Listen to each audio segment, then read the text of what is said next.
വൈദ്യുതി പോസ്റ്റ് വാടകയായി ഉയർന്ന നിരക്ക് ഈടാക്കുന്നതിൽ KSEBിക്കെതിരെ പ്രതിഷേധവുമായി Kerala cable TV operators association. Charge വർധനയ്ക്കെതിരെ മാർച്ച് 17 മുതൽ 21 വരെ സെക്രട്ടേറിയറ്റ് പടിക്കൽ സമര പരമ്പരയ്ക്ക് തുടക്കം കുറിക്കും. കേബിൾ TV ഓപ്പറേറ്റർമാരുടെ സമരത്തിന് Manjeshwaram MLA AKM അഷ്റഫും Kasaragod MLA NA നെല്ലിക്കുന്നും ഐക്യദാർഢ്യം പ്രഖ്യാപിച്ചു.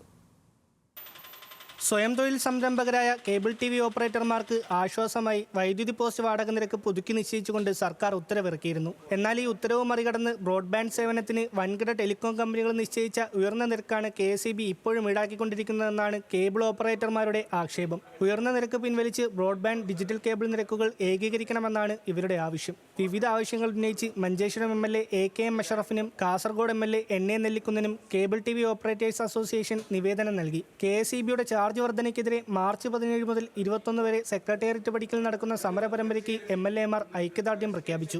കേബിൾ മേഖലയെ തകർക്കുന്ന നിലയിലാണ് KSEBയുടെ ഇടപെടലുണ്ടാകുന്നതെന്ന് മഞ്ചേശ്വരം MLA AKM അഷ്റഫ്. വിഷയം മുഖ്യമന്ത്രിയുടെയും പ്രതിപക്ഷ നേതാവിൻ്റെയും ശ്രദ്ധയിൽ കൊണ്ടുവരുമെന്നും MLA പറഞ്ഞു. കേബിൾ TV ഓപ്പറേറ്റേഴ്സ് അസോസിയേഷൻ്റെ ഈ 17 മുതൽ 21 വരെ സെക്രട്ടേറിയറ്റ് പടിക്കൽ നടക്കുന്ന സമരത്തിൽ മഞ്ചേശ്വരം MLA എന്ന നിലയ്ക്ക് ഞാനും പങ്കെടുക്കുന്നുണ്ട്. ബഹുമാന്യനായ പ്രതിപക്ഷ നേതാവ് VD സതീശനോടും പ്രിയപ്പെട്ട മുഖ്യമന്ത്രിയോടും ഇക്കാര്യം തീർച്ചയായും അവരെന്നോട് ബോധിപ്പിച്ച കാര്യം അവരുടെ ശ്രദ്ധയിൽ കൊണ്ടുവരാനുള്ള ശ്രമം നടത്തും. നിയമസഭയിൽ കഴിയുന്നെങ്കിൽ ഈ വിഷയ സംബന്ധമായി സംസാരിക്കാനുള്ള ശ്രമം നടത്തും. 17 മുതൽ 21 വരെ നടത്തുന്ന ഈ സമരത്തിന് എല്ലാവിധ ഐക്യദാർഢ്യവും പിന്തുണയും പ്രഖ്യാപിക്കും. കേബിൾ TV കച്ചവട സംരംഭമല്ലെന്നും KSEB തോന്നിയ പോലെ ചാർജ് ഈടാക്കുന്നത് അംഗീകരിക്കാനാകില്ലെന്നും കാസർഗോഡ് MLA NA നെല്ലിക്കുന്ന് പറഞ്ഞു. ഓപ്പറേറ്റർമാരുടെ ആവശ്യങ്ങൾ ന്യായമാണെന്നും NA നെല്ലിക്കുന്ന് MLA ചൂണ്ടിക്കാട്ടി.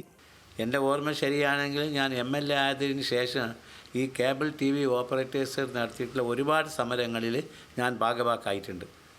ആ സമയങ്ങളിലൊക്കെ എനിക്ക് തോന്നിയിട്ടുണ്ട്, എനിക്ക് പൂർണ്ണ ബോധ്യം വന്നിട്ടുണ്ട്, അവർ ഉന്നയിക്കുന്ന എല്ലാ ആവശ്യങ്ങളും 100% ന്യായമാണ് എന്ന്. ന്യൂസ് മലയാളം, കാസർഗോഡ്.